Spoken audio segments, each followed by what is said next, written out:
Welcome to Tamil Joy. வீடியோக்குள்ள போறதுக்கு முன்னாடி நீங்க இன்னும் நம்ம சேனலை சப்ஸ்கிரைப் பண்ணலைன்னா மறக்காம சப்ஸ்கிரைப் பண்ணிக்கோங்க. கூடவே அந்த பெல் பட்டனை அழுத்தி அப்டேட்டுகளை உடனுக்குடன் பெறுங்கள்.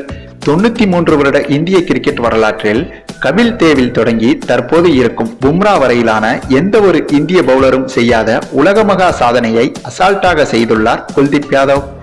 என்னடா பில்டப் ஓவரா இருக்கே, அப்படி என்ன சாதனைன்னு கேக்குறீங்களா?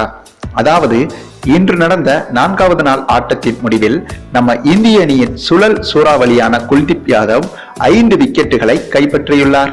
இதன் காரணமாக வெளிநாடுகளில் நடைபெற்ற டெஸ்ட், ODI, T20 என 3 விதமான பார்மட்டிலும் ஒரு போட்டியில் 5 விக்கெட்டுகளை கைப்பற்றிய ஒரே இந்திய வீரர் என்ற சாதனையை தன்வசப்படுத்தியுள்ளார் இவர்.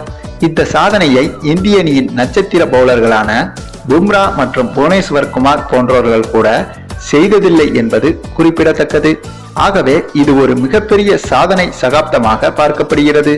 இதனால் இன்றைய நாளில் குல்தீப் யாதவுக்கு உலகம் முழுக்க பாராட்டுகள் வந்த வண்ணமாக உள்ளது. பின்ன இருக்காதாங்க, 93 வருட இந்திய கிரிக்கெட் வரலாற்றில் இந்த சாதனையை நிகழ்த்திய ஒரே இந்திய வீரர் என்ற பெருமை எப்படிப்பட்டது என்பதை வார்த்தைகளால் விவரிக்க முடியாது என்று சொன்னால் கூட அது மிகையாகாது.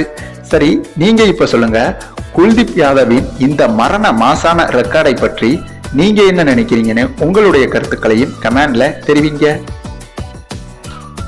இந்த வீடியோ உங்களுக்கு பிடித்திருந்தால் லைக் பண்ணுங்க, உங்க ஃப்ரெண்ட்ஸ்களுக்கு ஷேர் பண்ணுங்க. தேங்க்ஸ் ஃபார் வாட்சிங்.